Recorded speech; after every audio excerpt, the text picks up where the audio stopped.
హరీష్ ఎంత జోవియల్ ఎంత చనువుగా ఉంటాడో అందరూ చనువు తీసుకుని తను ఇమిటేట్ చేశారంటే it's credit goes to our director Harish. ఇందాక ఏదైనా షేర్ చేసుకోవచ్చు అన్నాడు కదా హరీష్, ఏదైనా షేర్ చేసుకోవచ్చు అండ్ ఇట్ రిమైన్స్, అది బయటికి వెళ్ళదు. మీరు ఏదైనా చెప్పేసుకోవచ్చు ఆయనకి, అస్సలు 1% కూడా. అట్ ద సేమ్ టైం ఇవాళ తను ఒక ఇన్స్టా పోస్ట్ చేసింది, బెస్ట్ ఫ్రెండ్ దొరికాడని. So we enjoyed a lot అండి, we enjoyed a lot. Thank you. Harishankar garu మీరు కూడా ఒక్కసారి few words. Yes, good evening, thank you everybody, thank you so much. మీకు అందరికి తెలిసినట్టే ఇది 85 to 95 మధ్యలో జరిగే కదా. Actually we're not keen on the time also. చాలా సినిమాల్లాగే ఈ సినిమాకి ముందు ఒక డిస్క్లైమర్ రాబోతుంది. ఈ సినిమాలో ఊర్లు, పేర్లు, కథ, కథనం, అలాగే కాలం, టైం కూడా కల్పితమే. సో అందరికీ ఆ పీరియడ్ డ్రెస్లు వేసి సడన్గా మా టీం అందరిని మోడర్న్ డ్రెస్లో చూస్తే నేను గుర్తుపట్టలేకపోయా. సో సీరియస్లీ ఇలా ఉంటారనమాట అనిపించింది నాకు. అండ్ థ్యాంక్స్ టు మణిచంద్ర గారు, మీ గురించి చెప్పాలి. 30 days చాలా ఇంపార్టెంట్ ఉన్న క్యారెక్టర్, బట్ కొంచెం ఫూటేజ్ తక్కువ ఉంటుంది. అయినా సరే ఆవిడ 30 days లక్నోలో ఉండి ఈ క్యారెక్టర్ చాలా ఇంట్రెస్టింగ్గా చేశారు. And I owe you lot అండి. Thank you so much. అలాగే ఆల్ ఐటీ ఆఫీసర్స్, ఎందుకంటే ప్రతి సీన్లో వీళ్ళకి డైలాగ్స్ ఉండవు. Please stand up. IT officers, సినిమాలో ఉన్న ఐటీ ఆఫీసర్స్ అందరు వీళ్ళు. ప్రతి సీన్లో అందరూ 11 మంది మాట్లాడడం కుదరదు, బట్ వీళ్ళు ఎవ్రీ సీన్లో అంతే ఇంట్రెస్ట్గా, డైలాగ్ ఉన్నా లేకపోయినా వాళ్ళ కంట్రిబ్యూషన్ సినిమాకి అంతే సిన్సియర్గా చేశారు. సో వీళ్ళందరూ నాకు మంచి ఫ్రెండ్స్ అయ్యారు. ఫ్రెండ్షిప్ డే సందర్భంగా మీ అందరికీ నా thank you so much. But dubbing చెప్పాడు ఒకటి అనిపించింది నాకు హరీష్, ఐటీ ఆఫీసర్స్ ఇలాగే ఉంటారేమో అనిపిస్తుంది. అలాగే ఉంది నిజంగా అందరూ. థ్యాంక్ యూ సో మచ్, చాలా పర్ఫెక్ట్గా ఉన్నారు. అలాగే heroine friends, thank you so much. మీ మోడర్న్ డ్రెస్సులు ఈ కథలో చూపించలేకపోయాము. Everyone is looking beautiful. Thank you. మీరు కూడా ఆల్మోస్ట్ మా బాబీ గారి ఎక్స్ట్రాడినరీ ప్లానింగ్ వల్ల మీరు కూడా ఒక 18 days కారైకుడిలో ఉండాల్సి వచ్చింది. And thanks a lot. అంత హీట్లో కూడా విపరీతం ఎండ ఉంది అక్కడ, చాలా బాగా చేశారు. Thank you so much. And నేను ఇంతకుముందు చెప్పినట్టుగానే అన్నయ్యతో welcome letter to that part. నాకు ఈ సినిమాకి దొరికిన ది బెస్ట్ ఫ్రెండ్ జగత్ బాబు గారు. ఫస్ట్ డే ఇంటికి వెళ్ళి కట్ చెప్పినప్పుడు చాలా డైరెక్టర్ యాక్టర్ ఒక సీరియస్నెస్ ఉండింది. సెట్లోకి వచ్చిన first day half day work అయిపోగానే ఐస్ బ్రేక్ అయిపోయింది. ఆ రోజు నుంచి ఈ రోజు వరకు, అంటే జగత్ గారు డబ్బింగ్ వస్తున్నారంటే డబ్బింగ్ చేయించడం కంటే కూడా ముందు ఆయన కలవచ్చు అని నేను ఫాస్ట్గా డబ్బింగ్ స్టూడియోకి పరిగెత్తేవాడిని. Thank you so much Baba, learned a lot. మీ దగ్గర నుంచి చాలా నేర్చుకున్నాం. మీ పేషెన్స్ కానీ, మీ ఓపిక, రెండు ఒకటే అనుకోండి, బట్ మీరు కో ఆర్టిస్ట్లో ఉండే ఆ బిహేవియర్ కానీ, డైరెక్టర్కి మీరు ఇచ్చే ఇంపార్టెన్స్ కానీ, అండ్ స్క్రిప్ట్లో మీరు ఇన్వాల్వ్ అయ్యే పద్ధతి కానీ, ఇందులో ఆ విలన్ క్యారెక్టర్ చాలా విచిత్రమైన పాటలు పాడుతుంటాడు. ఆ థాట్ ఆయనే ఇచ్చారు. చాలా చోట్ల డైలాగు నేను ఇలా చెప్పొచ్చా, ఇది చేయొచ్చా అంటే ఒక నోట్స్లా రాసుకున్నారు ఆయన క్యారెక్టర్. సో ఈ క్యారెక్టర్ రేపు పొద్దున మీకు నచ్చిందంటే నా వర్క్తో పాటు జగద్ గారి కంట్రిబ్యూషన్ కూడా ఈక్వల్గా ఉంది. So I want tell this right from costumes దగ్గర నుంచి, హెయిర్ స్టైల్ దగ్గర నుంచి, he took lot of care for this. Thank you so much అండి. యాక్చువల్గా ఒక డైరెక్షన్ డిపార్ట్మెంట్ చేయాల్సిన పనిలో సగం ఆయన చేశారు, అందుకు చెప్పాలి. ఇకపోతే మా బ్యాచ్, ఇక్కడ నన్ను ఇమిటేట్ చేసిన బ్యాచ్ అందరూ, మామూలుగా ఎవరికన్నా ఆర్టిస్టులకి మీరు రండి, ఆఫీస్ రండి, టచ్లో ఉండండి అని చెప్తాం నెక్స్ట్ ప్రాజెక్ట్కి. ఇప్పుడు ఇమిటేట్ చేసిన వాళ్ళు ఎవరు ఇంకా ఆఫీస్ రాక్కర్లేదు. ఎందుకు రాక్కర్లేదంటే మీరు అంత బాగా చేశారు, మీకు అన్ని ఆడిషన్లు అయిపోయాయి వాళ్ళతో. సో ఇంకా ఫర్దర్గా మిమ్మల్ని ఎప్పుడు ఆడిషన్స్ పిల్లను. సో ఏం లేదు, సినిమా ఫాస్ట్గా తీయాలని ఒక అంటే ఇమీడియట్గా అన్నయ్య ఆల్ ఆఫ్ సడన్ డేట్స్ ఇవ్వగానే సినిమా స్టార్ట్ చేయాల్సి వచ్చింది. సో అన్నయ్య డేట్స్కి ఇబ్బంది పడకుండా ఫాస్ట్గా సినిమా తీయాలని ప్రాసెస్లో డెఫినెట్గా సెట్లో నేను చాలా సీరియస్గా ఉన్నాను. వీళ్ళు చూపించింది చాలా తక్కువ, సత్య చెప్పినట్టు కొన్ని సెన్సార్ మాటలు కూడా ఉండేవి. బట్ ద థింగ్ ఈజ్, నేను అంత సీరియస్గా సెట్లో ఉన్నా సరే వీళ్ళు ఇంత ధైర్యంగా నన్ను ఇమిటేట్ చేసి జోకులు వేశారంటే నేను వర్క్ అయిపోయిన తర్వాత ఎంత జోవియల్గా ఉంటానో వాళ్ళందరికీ తెలుసు. అది కారైక్కుడి అవ్వచ్చు, లక్నో అవ్వచ్చు, 2 చోట్ల 2 హాలిడేస్లో జరిగిపోయాయి మాకు. ప్యాకప్ అయిపోయిన తర్వాత అందరం కూర్చొని కబుర్లు చెప్పుకునే వాళ్ళం, జోకులు వేసుకునే వాళ్ళం. నెక్స్ట్ డే షూటింగ్ ఉన్నా సరే 11-12 వరకు. కారైక్కుడి లక్నో కాదు, ప్రతిరోజు అంతే కదా, ప్రతిరోజు అలాగే ఉన్నారు. సో అందుకే వాళ్ళు చేసినా, ఒకవేళ సెట్లో ఏమైనా గబుక్కున అరిచినా, ఏమైనా మాట్లాడినా అది ఆ షార్ట్ వరకే, అది ఏం మనసులో పెట్టుకున్న వ్యక్తిని కాదని వాళ్ళకి బాగా తెలుసు. సో అందుకు appreciate each and every one. Thank you so much Satya. నేను ఆమిర్ ఖాన్తో పోల్చింది వ్యంగ్యంగా కాదు. I'm telling you, you are blessing to the industry. I'm letting you know. Extraordinary. నువ్వు కానీ, చమ్మక్ చంద్ర కానీ, మా జగ్గయ్య గారి గొంతులో మాట్లాడే మా గిరి కానీ, మీరందరూ ఏంటంటే సహజంగానే మీ బాడీలో ఒక చిన్న హ్యూమర్ ఉంది. సో ఎప్పుడైతే మీకు ఒక మంచి ఎంటర్టైన్మెంట్ ఉన్న డైరెక్టర్ లేదా ఎంటర్టైన్మెంట్ ఉన్న స్క్రిప్ట్ వస్తుందో, ఒక నేనే కాదు, రేపు పొద్దున ఎవరు మీతో ఎంటర్టైన్మెంట్కి ఉన్న స్కోప్ వచ్చిందంటే మీరు అసలు ఎరగొట్టి ఇస్త్రాక్ వేసేస్తారు. యు ఆల్ ఆర్ లైక్, ఒకప్పుడు మనకు సీనియర్ కమెడియన్స్ ఉండేవాళ్ళు, నెక్స్ట్ 25 years వరకు మీరు are going to be replace that అని నా స్ట్రాంగ్ నమ్మకం. నేను మీతో పనిచేసే కాబట్టి నేను చాలా ధైర్యంగా చెప్తున్నాను. యు ఆర్ లైక్, మీ కంట్రిబ్యూషన్ సినిమాకి చిన్న సీన్ అయినా పెద్ద సీన్ అయినా మీరు చేసిన కంట్రిబ్యూషన్ నేను లైఫ్లో ఎప్పటికీ మర్చిపోలేను. ఈ సినిమా సత్య మూలంగా, చమ్మచంద్ర మూలంగా, గిరి మూలంగా వీళ్ళ టైమింగ్ నచ్చి కొన్ని లెంతులు కూడా పెరిగినాయి. ఇప్పుడు ఎడిటింగ్లో అసలు ఏ సీన్ ఉంచాలి ఏ సీన్ తీయాలన్న ఒక డైలమాలో పడేశారు. అంత బాగా చేశారు. Big applause to all the actors అండి, seriously. And coming to Bhagyashri Borse, thank you so much for understanding Telugu. And hats off to your hard work. I appreciate that. And first cinema కాబట్టి ప్రస్తుతానికి అడ్జస్ట్ అయిపో. రిలీజ్ అయిపోయిన తర్వాత నేను కదా చాలామంది పొగుడతారు నిన్ను. So wishing you all the best for this. అన్నయ్యతో 3వ సినిమా. చాలామంది అడుగుతుంటారు మిరపకాయ తర్వాత ఎందుకు ఇన్ని రోజులు, ఇన్ని సంవత్సరాలు, ఎందుకు ఇంత టైం పట్టింది అన్నయ్యతో సినిమా తీయడానికి అని. I don't know. రేపొద్దున ప్రీ రిలీజ్ ఈవెంట్లో సినిమా గురించే మాట్లాడుకుంటాం కాబట్టి, ఇది ఇవాళ ఒక ఫ్రెండ్షిప్ డే, ఒక చిన్న ఎమోషనల్గా పీపుల్ మీడియా వాళ్ళు ఫంక్షన్ చేస్తున్నారు కాబట్టి I would like to tell, నా ఫస్ట్ సినిమా షాక్ ఫ్లాప్ అయిన తర్వాత ఫస్ట్ సినిమా ఇవ్వడమే చాలా గొప్ప. నేను జస్ట్ 2 సినిమాలు పనిచేసాను. అంటే వీడే అప్పటి నుంచి రవితేజ గారితో నా జర్నీ స్టార్ట్ అయింది.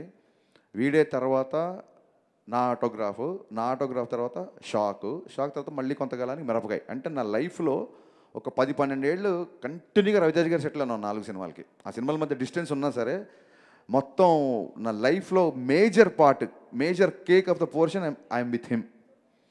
యాక్చువల్లీ ఐఎమ్ విత్ హిమ్ అని చెప్పే కంటే he's with me. Actually is always with మీ.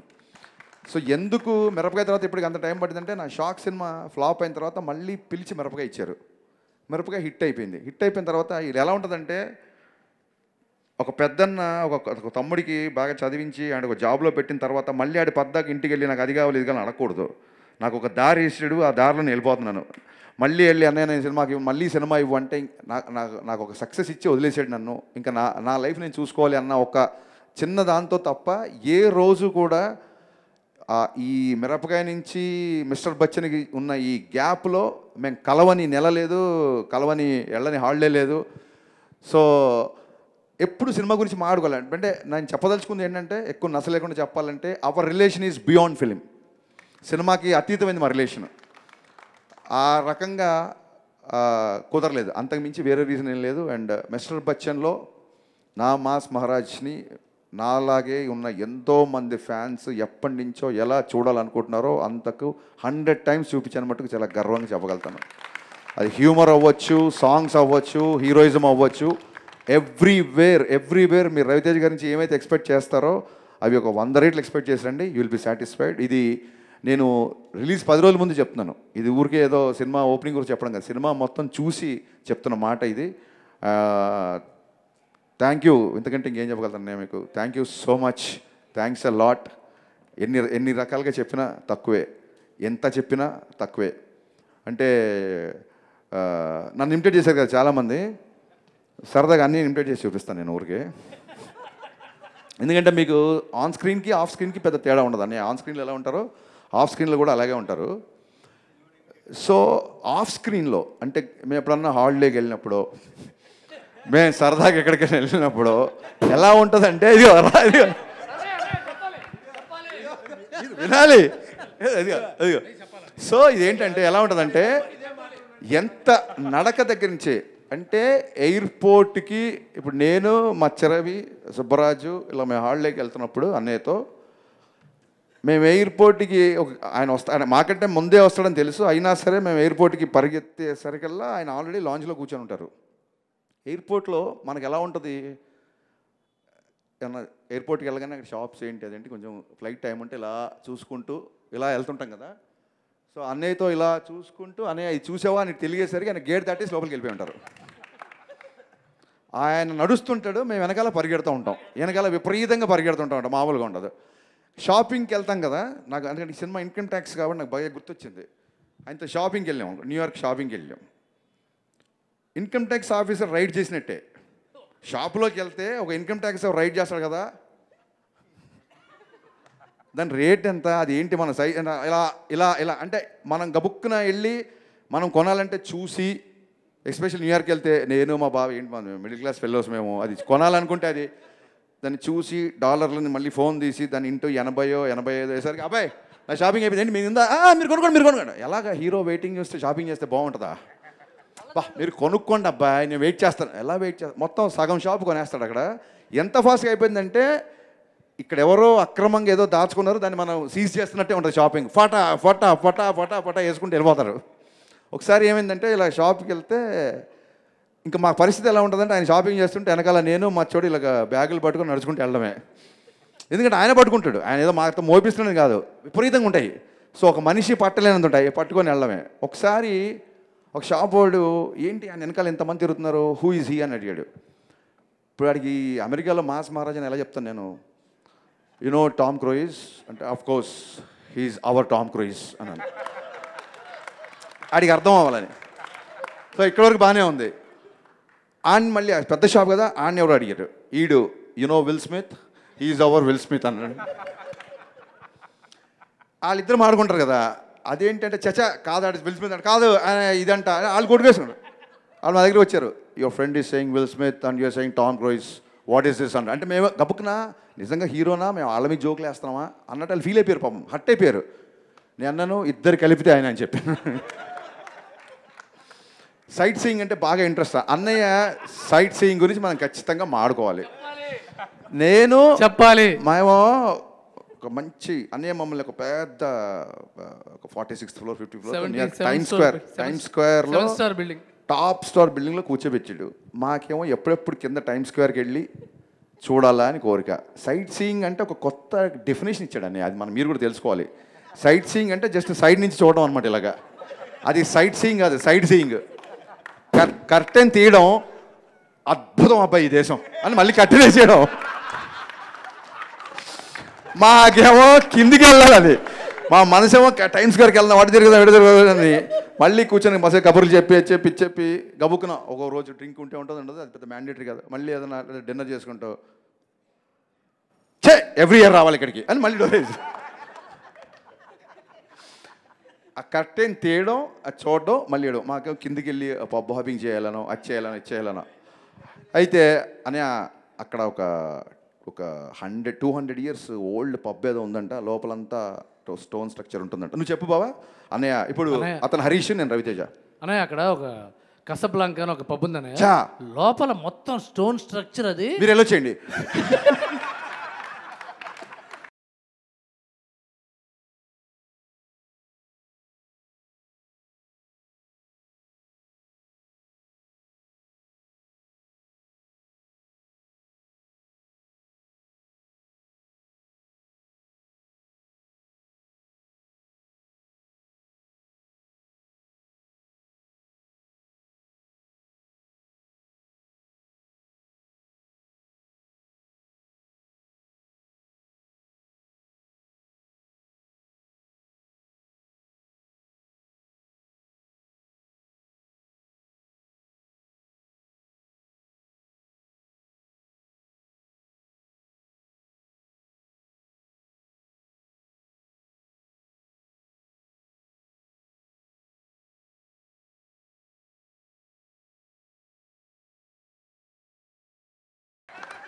అన్నయ్య అది కాదు, మీరు వెళ్ళొచ్చండి అబ్బాయి హాలిడే వచ్చినప్పుడు ఇగో రిస్ట్రిక్షన్ పెట్టి మీరు వెళ్ళొచ్చండి. అన్నయ్య అక్కడ మీరు వెళ్ళొచ్చండి.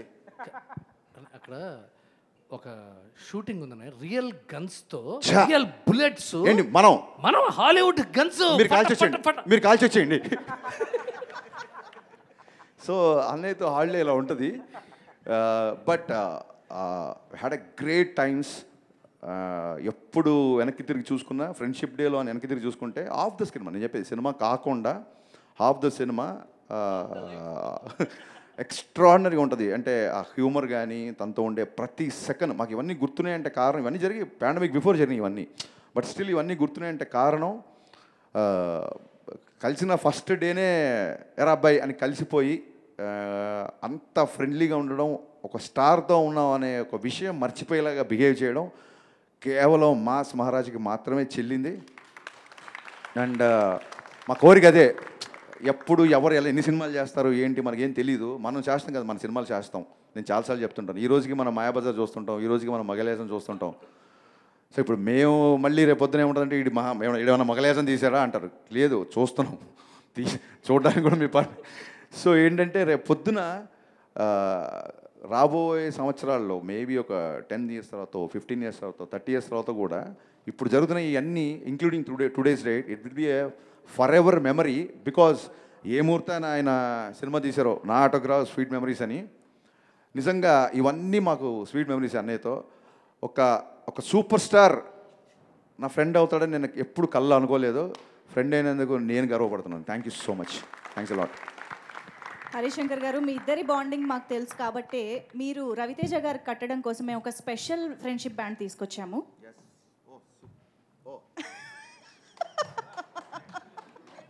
మిరపకాయ్ డిపార్ట్మెంట్ పెట్టిన పేరు మిరపకాయ్. సో మిరపకాయ ఎంత బ్లాక్ బస్టర్ అయిందో దానికి మించి మిస్టర్ బచ్చన్ రికార్డ్స్ సృష్టించాలి అని కోరుకుంటూ all the very best Harishankar గారు అండ్ రవితేజ గారి కాంబినేషన్ మరొకసారి బ్లాక్ బస్టర్ కాంబినేషన్ అవ్వాలని కోరుకుంటూ ఉన్నాము. ఒక్కసారి గట్టిగా claps for this beautiful combination.